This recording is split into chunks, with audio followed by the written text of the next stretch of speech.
За сайн байцгаана уу? Өдрийн мэнд хүргэе. За миний би сүүлийн 1 сар видео оруулсангүй. Ягаад тэгэхээр эх орон руугаа очиж амраад сарын дараагаар Австрал босч ирээд ажилдаа ороод байж байна. За өнөөдрийн видеогоор та бүхэнд би дрон survey буюу дроны судалгааны талаар товч мэдээлэл хүргэе гэж бодлоо. Ягаад тэгэхээр зэрэг одоо сүүлийн үед дрон гэдэг зүйл маань ганцхан геолог болрохоо гэхгүй маш олон төрлийн салбарт хүчтэйгээр нэвтэрч орж ирж байгаа. Одоо хүн төрөлхтний бүтээсэн технологийн том дэвшил байгаа тийм ээ. Алсын удирдлагатай жижиг нисэх төхөөрөмж. За энийг одоо жишээ нь хамгийн сүүлийн жишээ гэхэд зэрэг одоо Гямлан оргилоос Эверест оргилоос хог цэвэрлж ийн гэж дууллаа. Тэгэхээр зэрэг маань байгаль орчинд салбарт ажиллаж байна тийм ээ. За тэгээд энэ барилга, construction, газар тариалан тийм ээ. Одоо онцгой байдал мэтлийн бүх төрлийн салбарт маш өргөн хэрэгжиж байгаа юм төхөөрөмж байгаа. За барилга дээр ямар яаж ашиглаж яах вэ гэхээр барилгын баригдаж байгаа үйл явцыг ерөнхийднийхнээс нь хар дээгүүр орон нисгээд зүгээр нисэх биш. Энэ маань болохоор Orthomosic map гэж байгаа. Тэрийг хийгээд тэрэн дээрээсээ бид нөгөө нэг тухайн ашиглалтын талбай, зай талбай, метр хэмжээс бүх юмыг тодорхой хэмжээгээр хэмжиж аваад safety ажиллагаа болон барилгын төлөвлөлт менежментэнд маш өргөн ингэж ашигтайгаар ашиглаж байгаа, дроныг ашиглаж байгаа гэсэн үг. За мөн уул уурхайн төвшин мөн адилхан уурхайн ахилт, тэлэлт, карьерийн бүтэц одоо гэх мэтлэн бүх төрлийн одоо мэдээллийг бүгдийн дээгүүр нь дроноор нисгээд зураг аваад ингэ бичлэг хийгээд одоо явчихж байгаа гэсэн үг.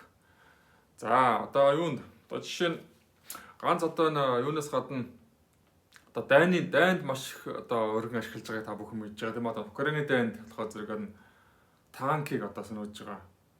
Маш аюултай одоо тийм машин техник болж хувирж та одоо дрон маань харьцангуй жижиг юм бигтэй ч гэсэн. Тэгээ хэдэн зуун мянган долларын үнэтэй танкийг одоо жижиг дроноор очиод мөргөөл дээр нь тесрэх бодис суулгаад нисгэчихэд тэр маань маш аимшигтай юм. Дайны машин болж хувирж байгааг бас харж байгаа. Одоо тэгэхээр зэрэг дрон маань өөрөө зөвхөн 1000 гаруй 2000 долларын үнэтэй яг дунджаа мэдээж үнэтэй байгаа л да мэрэгжлийн дронууд нь. Тэгэхээр зэрэг нөгөө танк маань өөрөө тэр чинь хэдэн зуун мянган долларын үнэтэй танк. За нөгөө танкны талд дрон маань аимшигтай тийм одоо машин, цөнөгч машин. Нөгөө дрон нисгэж байгаа талдаа бол маш ашигтай дайны зэвсэг. Ингэж болж хувирж байна. Тэгэхээр дрон гэдэг маань зөвхөн уулуурхай гэхгүй маш өргөн салбарт, маш өргөн хэмжээгээр ашиглагдаж байна. За аг агнуурт мөн ашиглагдаж байна. Газар тариалан тийм ээ. Одоо бүгдийн дээгүүр нисгээд бичлэг нь хийгээд ингээд газар тариалан төгөлтэйгээр ашиглагдаж байна.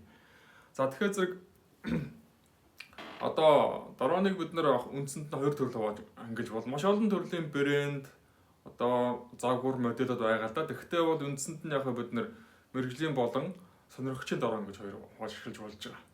За мэрэгжлийн дрон мэдээж одоо том хэмжээтэй хол ниснэ одоо удаан цагаар ниснэ тодорхой хэмжээний бас ачаад авах чадвартай ийм дронууд байдаг. Дээрээ дифференциал GPS суулгацсан буюу одоо маш хэмжээгээр маш навчилтайгаар геодезийн зураг үйлдэх болон бос төрлийн зургуудыг авч чадвартай юм том хэмжээний дронууд байж байгаа.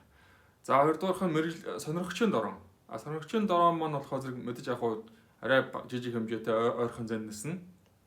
Иймэрхүү гэдгээр. Гэтэл яг ерөнхийдөө үндсэн үүрэг нь адилхан. Тодорхой өндөрт нисээд зураг бичлэг хийж доош нь ингэж мэдээлэл баримтжуулах ийм үүрэгтэй. За өнөөдрийн видеоны маань зорилго одоо Монгол орны маань геолог болрохын салбар энэ дрон гэдэг зүйл маань хэр нэвтэрч хэр одоо бодит ашиглагдж байна гэдэг дээр би одоо бас тодорхой хэмжээгээр энэ видеоны гол сэдвийг чиглүүлж байгаа юм аа.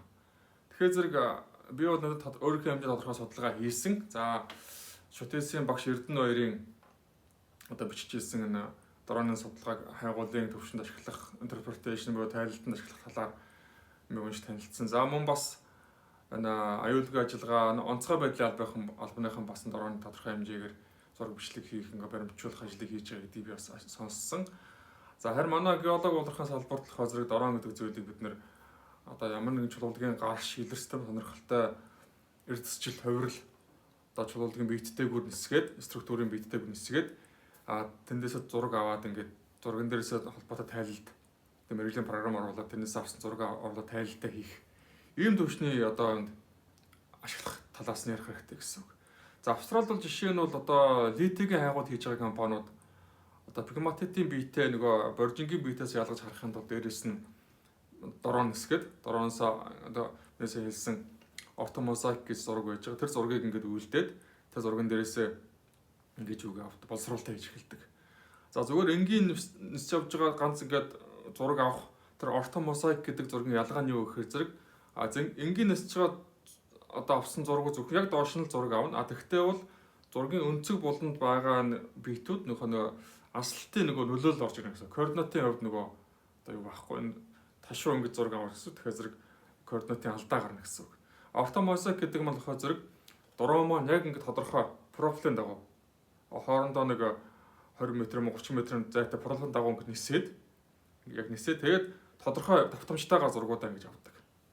Яг ингэж давтамжтайгаар аваад тэр маань болохоор зэрэг хоорондоо 60% давхцалтай байж болно, тэрнээс илүү байж болно. Тэрийг өөрөө нөгөө дрон сэгж байгаа хүмүүс тааруулчихна. За тэгээд бүх зургуудыг нэгтгээд бид нарт өөртөө нөгөө QGIS юм уу, Mapimpo юм уу, ямар нэгэн боловсруулалтын програмд оруулах боломжтойгоор одоо TIFF хөргөтөлтэй, GeoTIFF хөргөтөлтэй буюу georeference хийгдчихсэн. Бид нар ахаа цааш нэг ямар нэг хатууцыг аваад байршуулах шаардлагагүйгээр ийм нэгтгсэн ийм зургийг бид нар өгдөг байж байгаа. Ийм болсон зургийг бид нар цааш нь QGIS програмаар оруулж болно. Эсвэл Microminer оруулаад одоо өндөршлийн мэдээлэл бас дороноос авч болно. DEM буюу нөгөө Digital Elevation гэсэн нөгөө тодорхой өндөршлийг нь бас өөрөө дороо маань өөрөө хэмжээ авчдаг гэсэн. Тэрнхэдээ бол хайгуулын төвшөнд бид нар өөрсдийнхөө топог дорооноор хийчих болно гэсэн. Тухайн судалгааны жагаа талбай. Тэгээд зэрэг бид нар цааш нь маш өндөр нэгтрэлтэй, маш одоо энэ дорооны маань нисэх хөндрөө өөрөө тааруулна. За яг нэг 200 м, 300 м дээдлэн. Гэхдээ яг тохиромжтой хэмжээс хамаараа 100 м-т өөр дороо нисгээд тэгэхээр нөгөө нэг өндөр болох тусмаа л нөгөө авах зургийн тоо цөөрн, нэгтрэл нь арай буурна. Намхан өх бага өндөрт нисэх тусмаа зургийн тоо олон болно, нэгтрэл сайжирна. Тэгэхээр боловсруулалт ихэд бүр илүү таатай болно гэсэн үг. За тэгээ миний хувьд өнөөдөр энэ DJI Mavic Air S2 гэсэн дрооныг ашиглах талаас нь та бүхэн танилцуулъя. Тэгэхээр сонирхогчийн дрон. Гэхдээ бид нар хайгуулын төвшөнд бол энэ маань GPS буюу байрлах таах багч нь хангалттай төвшөнд ажиллаад accuracy-г 3 м л байгаа гар GPS-тэй тун төстэй. Ийм одоо мэдээлэл аваад зураг үйлдэл явах талаас нь одоо танилцуулах юм аа. Техник үзүүлэлтийн хувьд та бүхэн ороод танилцсанаас интернет YouTube дээр зөндөл байгаа. Гэхдээ яг тодорхой маш тойм зүйлийг хэлэхэд энэ маань өөрөө удирдлага байгаа газраасаа 8 км радиус нисэх чадaltaй. Гэдэг маань 16 км-ийн диаметртэй юм тойргийг нэг цэгээс зогсож байгаад ингээд бүгдийн бичлэг хийгээд одоо нэг зураг аваад ингэж явах боломж чадaltaй гэсэн үг. 30 минутнаас нь нэг батарейгаараа. Тэгээд том талбайд амарсан талбай ажил хийгдчих юм бол мэдээж батарей хөрөлцөхгүй бол өөрөө батарей дуусахаараа өөрөө 9 цэг дээр хөөдөрдөг. Тэгэхээр батарейг сольж өгөөд явуулаад дахиад хаана тэр ажил дуусгасан тэр цэгээс эхлээд дахиад ингэ зураг аваад явдаг. Ийм төхөөрөмж байгаа. За нисэх хурд нь болохоор зэрэг яг нөгөө юунаас салхитай болон агаарын нөхцөл байдлаас хамаарат 6-аас 10 м/сек хурдтай нисч чадна. Өндөрчлөл нь өөрөө бид нөгөө зургийнхаа нэгтрэл, resolution хэр олон зураг авахаас хамаарат өндөрчлөл нь өөрөө тааруулж өгч болдог. 100 м өндөрт нисэх юм уу, 150 м өндөрт нисэх юм уу. За тэгээд нөгөө топоо гадаргуухаас хамаарат одоо мэд жишээ нь уул ингэ тааралдах юм бол дороо маань өөрөө яг ингэж уулныхаа өндөрчлөлийг тааруулж ингэ дагаж нисэх үү, эсвэл яг тодорхой өндөрт нисээд ингэ доош нь нисэх үү гэдгээ бас тааруулж өгдөг. Ийм одоо юу байгаа. Аппликейшн ийм дороо нь байж байгаа. Энийг бид тэр одоо бид тандаар та бүхэн зургийг харуулна. Тухайн аппликейшн дээр одоо зургийг тааруулна, нисэх профилоо тааруулна, өндөрчлөө тааруулна.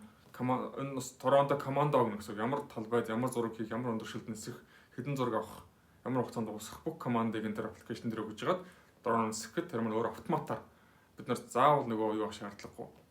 Гэхдээ дрон удирдах шаардлагагүй. Нэг команд явах замын ингээ зураад програм дээр заагаад өгсөн учраас өөрөө автоматар ингэ нисэж ингэж ирээд ажил дуусгахаараа буцаад байран дээр буучдаг. Ийм одоо видео програм ийм аппликейшнийг ашиглахыг бид та бүхэнд өнөөдөр харуулах нэ.